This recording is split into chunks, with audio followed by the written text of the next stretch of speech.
guys, magandang araw po sa inyong lahat. Ito na naman ang inyong lola nagbabalik. At again, welcome to my YouTube channel.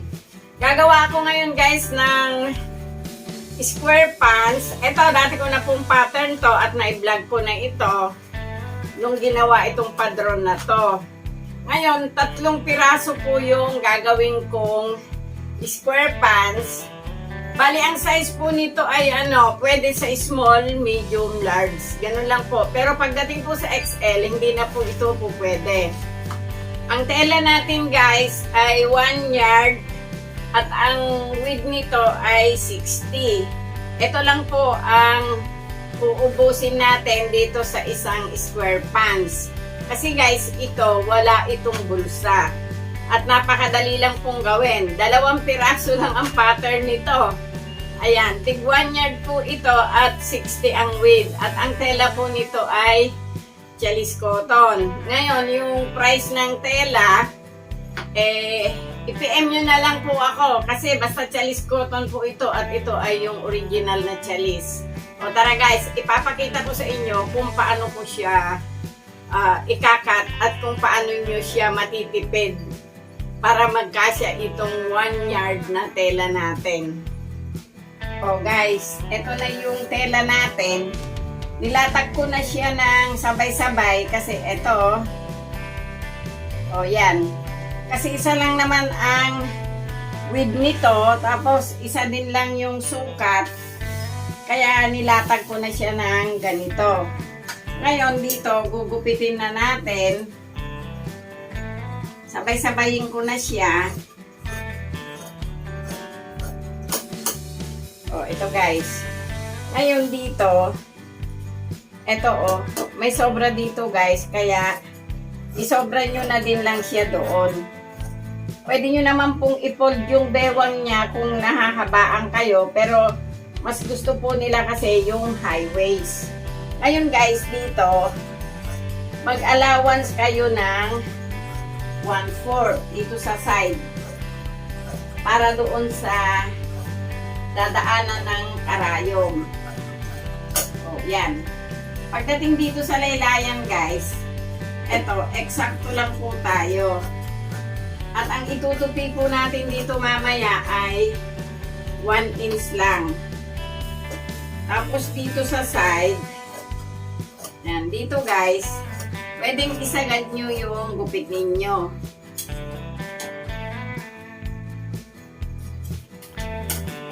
Ito guys, nakuha natin yung back. O, ito sila sa 2, 3. Sa square pants kasi guys, kailangan ang tela nyo ay medyo bagsak.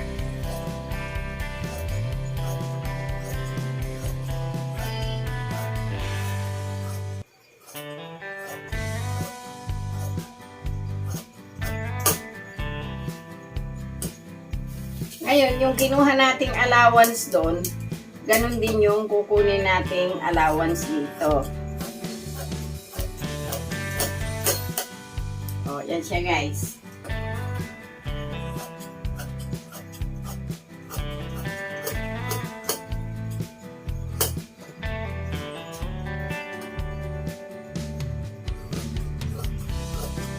Dito sa crotch, pataas, sagad nyo ang gupit.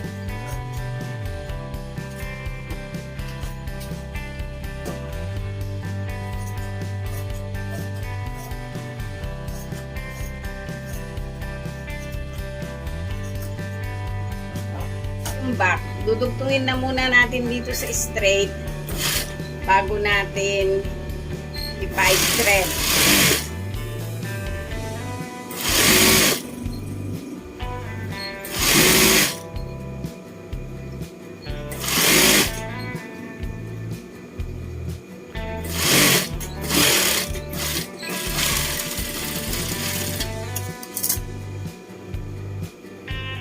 Tapos, ito yung kanyang pinaka-front. Ngayon, dito sa front, ito guys, Sumukat kayo mula doon hanggang dito ng 3 inches. Mula doon sa 3 inches. Oh guys, ito yung tinandaan ko ng 3 inches. Bumaba lang kayo ng konti. Tapos, diretso na po kayo dito.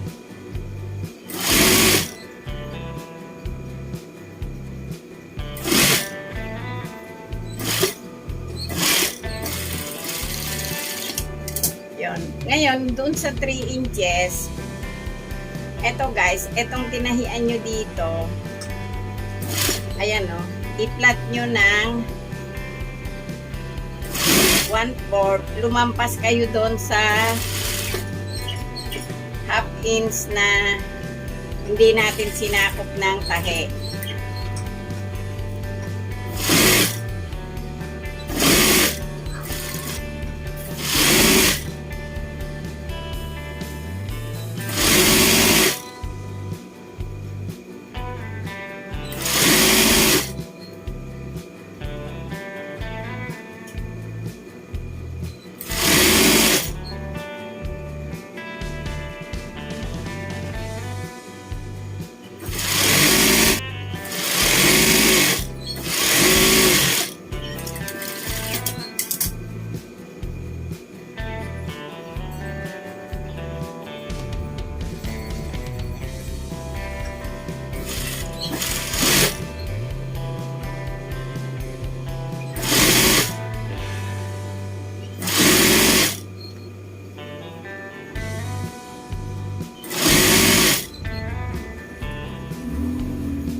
O yan guys, natahian natin yung crotch at saka yung dalawang side. I-overlock ko muna. O guys, ito na overlock natin yung dalawang side, pati yung crotch. Ngayon, dito sa pinaka-back, ito guys, yung back niya, idadapa po natin siya ng 1/16.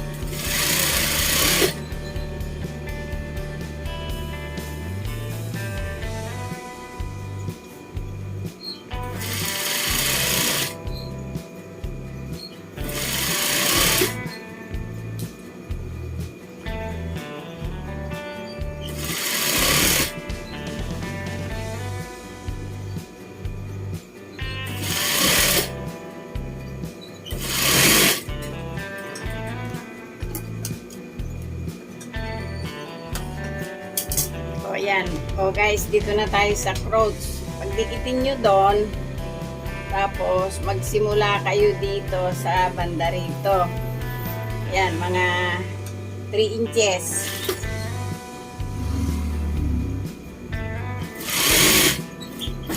Pagdating doon, mag-lock kayo ng konti.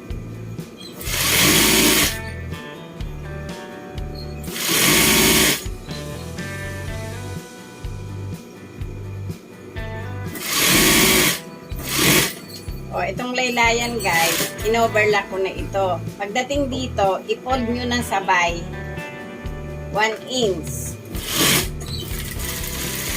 O, yan, na-i-fold nyo na ng sabay yon. Balikan nyo ito. Kung kanina, galing kayo dito ng 3 inches, dito naman ngayon, 3 inches. Para tumibay siya.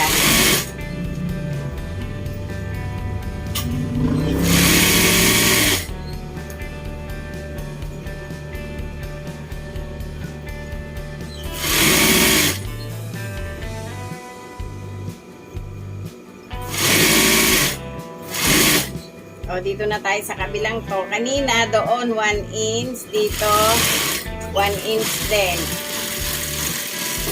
O, yan. I-overlock natin.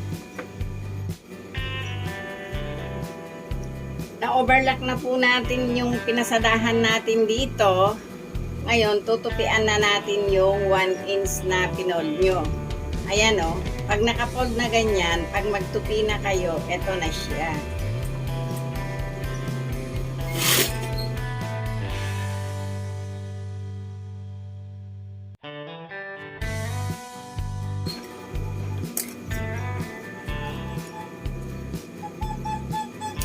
O yan guys, natupian na natin yung dalawang paa. Maglalagay na tayo ng garter. So guys, ang waistline nito ay 20, bali 40 paikot. Ngayon, itong garter, hatakin nyo sa 20. Yun, yung hatak na hatak. Tinahatak nyo na pag tapos magpa-plus kayo ng 2 inches. Ito siya guys. Ulitin ko ha. Hatakin nyo po ng 20. Yan, nahatak nyo sa 20. I-double nyo. Pag na-i-double nyo na, dito sa dulo, magpa-plus kayo ng 3 inches. Dito nyo po siya gupitin. Pag nagupit nyo na, dito nyo dugtungin.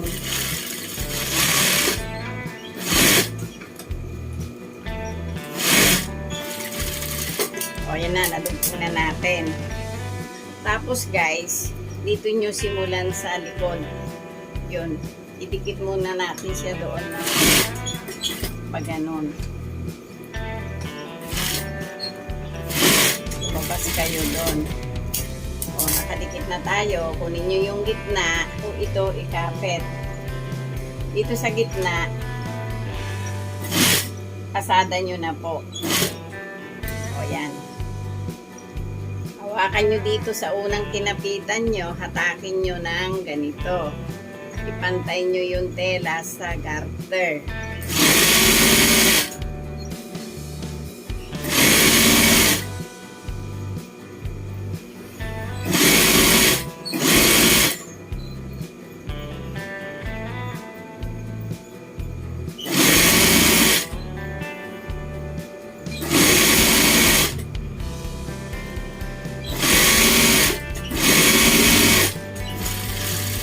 I-overlock muna natin guys. O guys, ito na. Na-overlock na natin. Ngayon, pagkaka-overlock natin, i-flat nyo siya ng ganito. Yun. Yung tahi dito, itapat nyo dito sa tahi din. Para hindi pilipit yung garter nyo.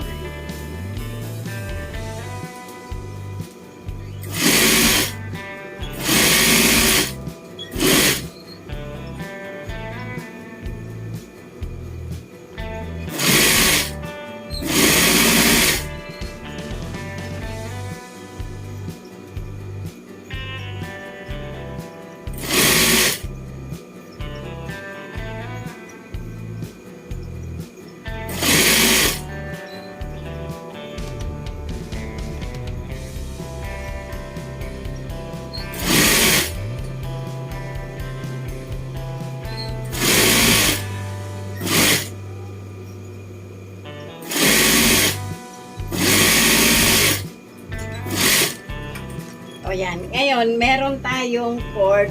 Yung natira sa tabi ng tinabas natin, ginawa ko siyang cord. Itong tahi, hatiin nyo.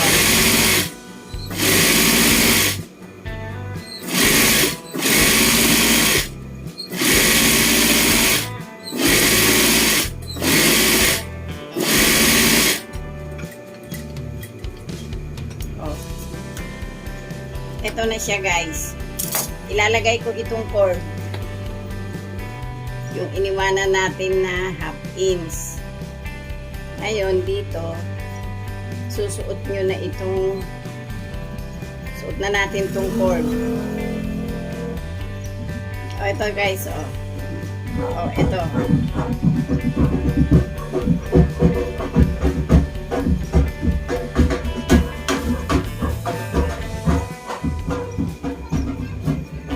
Ayan guys, oh. Ito. Yan, tatahiin ko lang yung dalawa. Sa isa na po kayo, maingay dito, may mga nangangampanya. Yan yung isa sa square pants natin. Yan, pangalawa sa square pants natin. Oh guys, yan na yung square pants natin na pangatlo. Sana nagkaroon kayo uli ng ideya kung paano gumawa ng square pants na matipid. 1 yard lang ang tela at 60 ang width. Oh, thank you sa mga nanonood ng aking binablog.